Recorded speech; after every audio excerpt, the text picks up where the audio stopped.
Résumons un petit peu nos connaissances. Nous sommes donc partis du rectangle. Il était facile de calculer l'aire d'un rectangle, c'est-à-dire le nombre de petits carrés de côté 1 cm qu'on pouvait mettre par exemple ici à l'intérieur de ce rectangle. Il suffit de multiplier la longueur par la largeur. Nous nous sommes appuyés sur le rectangle pour calculer l'aire du triangle rectangle. Souvenez-vous de cette astuce, nous avions sorti un deuxième triangle rectangle et cela nous avait permis de reconstituer un rectangle en entier.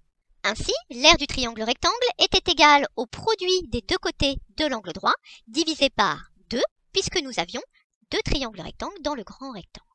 Nous avions également utilisé la même astuce dans le cas d'un triangle quelconque. Souvenez-vous, nous avions tracé une hauteur, la base est ici, la hauteur, je vous la mets là sur le côté, et cette hauteur nous avait permis de trouver deux triangles rectangles que nous avions ensuite dupliqués pour reconstituer un rectangle en entier. Nous en avions déduit que l'aire d'un triangle quelconque est donnée par la formule base fois hauteur divisé par 2. Appliquons cette astuce par exemple au parallélogramme. Bon, un parallélogramme est un quadrilatère qui possède des côtés opposés parallèles 2 à 2. Comme j'ai des côtés opposés parallèles, je peux par exemple tracer une perpendiculaire ici, perpendiculaire au côté qui est en haut et au côté qui est en bas. Je vais me servir de cette perpendiculaire pour découper mon parallélogramme et déplacer le triangle rectangle ainsi obtenu pour former un rectangle bleu. Je suis donc passé d'une figure que je ne connaissais pas, le parallélogramme, à une figure que je connais, le rectangle, et dont je peux facilement calculer l'aire.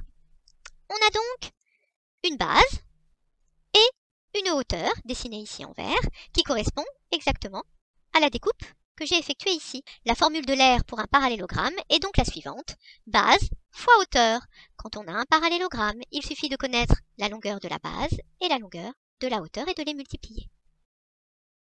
Passons maintenant à l'aire du disque. On considère ici un disque de rayon R et nous nous demandons quelle est la formule pour trouver la surface de ce disque. Il faudrait, comme nous l'avons fait pour le parallélogramme ou encore pour le triangle, qu'on puisse se ramener à une figure plus simple dont on sait calculer l'aire. Pour l'instant, avec nos connaissances de sixième, on ne peut pas faire grand-chose.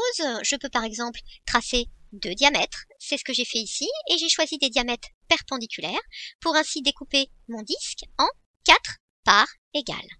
Maintenant que j'ai mes 4 parts, je peux éventuellement découper mon disque, et puis essayer de rassembler mes 4 parts d'une autre façon, par exemple comme ceci.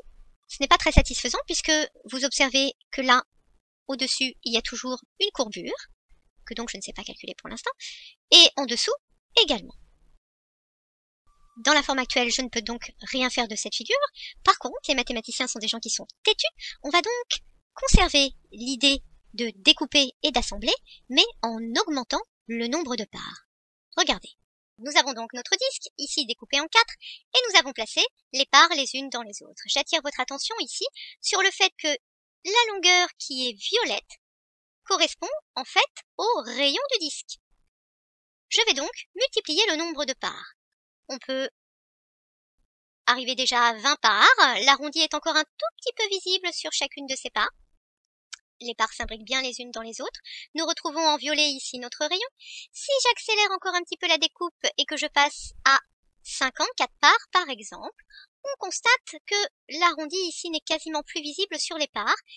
On peut continuer encore à augmenter le nombre de parts, on peut même continuer à augmenter jusqu'à l'infini. Quand le nombre de parts augmente, la taille de chacune de ces parts diminue. Regardez, on ne voit quasiment plus la surface entre les deux rayons qui délimitent la part de disque.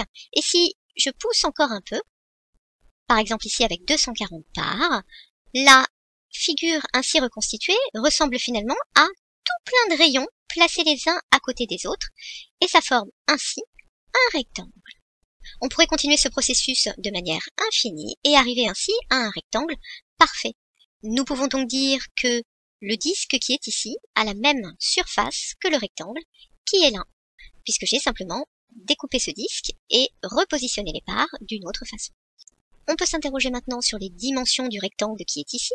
Nous avons ici en violet, c'est facile, le rayon, et au-dessus, en dessous, nous avons ici les demi-périmètres rouge et bleu que nous avions sur le disque. Ici le rayon, là le demi-périmètre. Pour calculer l'aire de ce rectangle, je vais donc multiplier le rayon par le demi-périmètre, et cela me donnera également la surface du disque. Mais oui, souvenez-vous, nous avons déjà vu le périmètre d'un cercle. Le périmètre d'un cercle est donné par la formule pi fois d, où d est le diamètre.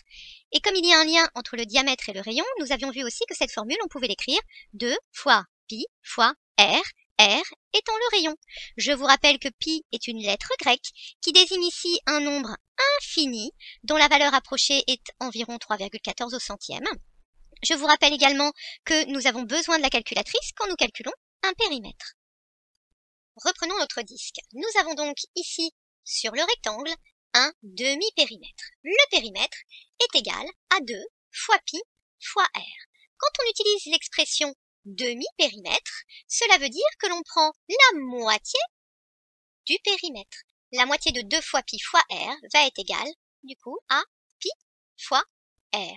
Pour calculer l'aire du rectangle, qui est également, je vous le rappelle, l'aire du disque, nous allons donc multiplier la longueur par la largeur dans le rectangle, le demi-périmètre multiplié par r. On obtient donc une formule pour l'aire d'un disque qui est égale à pi fois r fois r. Appliquons ensemble cette formule pour calculer l'aire d'un disque de rayon 5 cm. Première ligne, j'écris la formule de l'aire, pi fois r fois r. Je peux remplacer le rayon par sa valeur, 5 cm.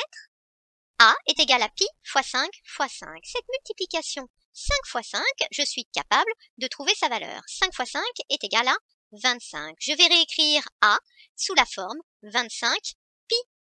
Ceci est ce qu'on appelle la valeur exacte. Je prends ensuite ma calculatrice. A est environ égal à 78,54 cm². Ceci est une valeur approchée au centième.